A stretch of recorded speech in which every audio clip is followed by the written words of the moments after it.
quero mostrar resultado da pesquisa Quest, divulgada também há poucos instantes, nessa manhã de quarta-feira, e que traz boas notícias para o governo Lula. Começando aqui pela intenção de voto para presidente espontânea. O que é espontânea? O primeiro nome que te vem à mente, quando você é indagado pelo pesquisador em quem você vai votar, sem apresentar uma lista prévia de respostas. Aumentou os eleitores que dizem que vão votar em Lula, de 23% em junho para 26% agora em julho.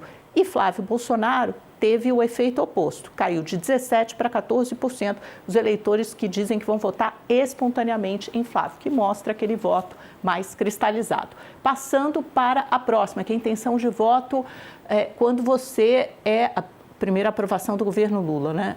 Bom, seria melhor a outra aprovação. Vamos trocar, então, rapidinho, só para a gente seguir na mesma linha de raciocínio.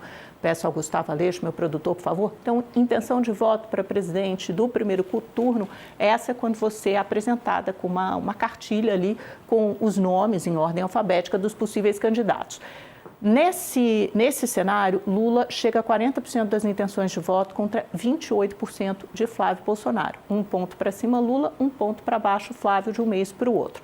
Seguimos em frente agora com a próxima, se tiver intenção de voto para segundo turno, assim a gente segue no raciocínio, está aí, perfeito, Lula e Flávio Bolsonaro, o cenário mais provável, são os dois que têm a maior intenção de votos. Lula aumenta de 44% para 45%, na verdade oscila positivamente, porque tudo isso se dá dentro da margem de erro. E Flávio oscila para baixo, 38% para 37%, sempre de junho para julho. Agora, o que acontece aqui? Uma interseção dessas linhas, porque Flávio chegou a ter uma intenção de votos maior do que Lula em abril. Isso foi episódio Dark Horse, ligação para Daniel Vorcaro. Flávio chegou a ter 42 contra 40 de Lula.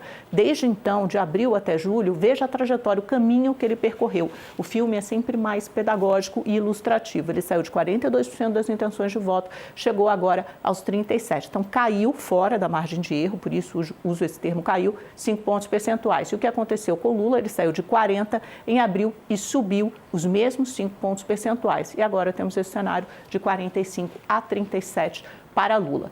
Seguimos, então, agora com intenção de voto para presidente no segundo turno, se o adversário fosse o Romeu Zema, se o adversário de Lula fosse Zema, da 45% a 35% nesse cenário, 10 pontos de diferença.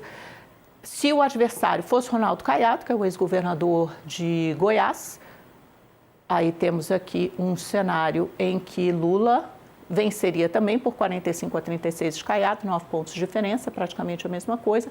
Depois disso, temos a aprovação do governo, esse é um outro preditor importante. Bom, primeiro conhecimento, potencial de voto e rejeição. Veja ali que Lula, mas não é exatamente esse. Essa é a divisão entre as fatias do eleitorado, né? Lulista, independente se a gente tiver o número completo, senão não tem problema. Se eu lembro aqui de cabeça, Flávio Bolsonaro subiu acho que para 57% de rejeição e Lula tem 50%. Se a gente tiver essa tela para mostrar, ótimo.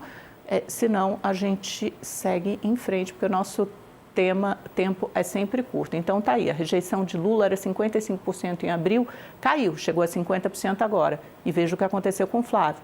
O efeito oposto, o movimento oposto, saiu de 52% de rejeição, chegou agora a 57%. Então, Lula tem 50% de rejeição, Flávio Bolsonaro, 57%. Terminando com a aprovação do governo, para a gente fechar esse catadão, esse apanhado da pesquisa Quest, outro ponto importante, positivo para o presidente da República, o aprova e desaprova, que é um preditor importante da eleição, saiu de 48% para 47%, oscilou um ponto para baixo, e a aprovação agora supera a desaprovação, 48% a 47%. Na verdade, é tecnicamente empatado, né? É uma coisa muito próxima, dentro ali da margem de erro, mas é um pequeno, ligeiro e muito vagaroso movimento de recuperação da aprovação, da popularidade do governo.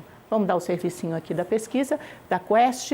A coleta foi realizada entre os dias 10 e 13 de julho, uma coleta domiciliar por meio de entrevistas face a face, questionários estruturados. Foram 2.004 entrevistas, e a margem de erro é de 2 pontos para cima ou para baixo, margem de confiança de 95%. É isso, meus amigos.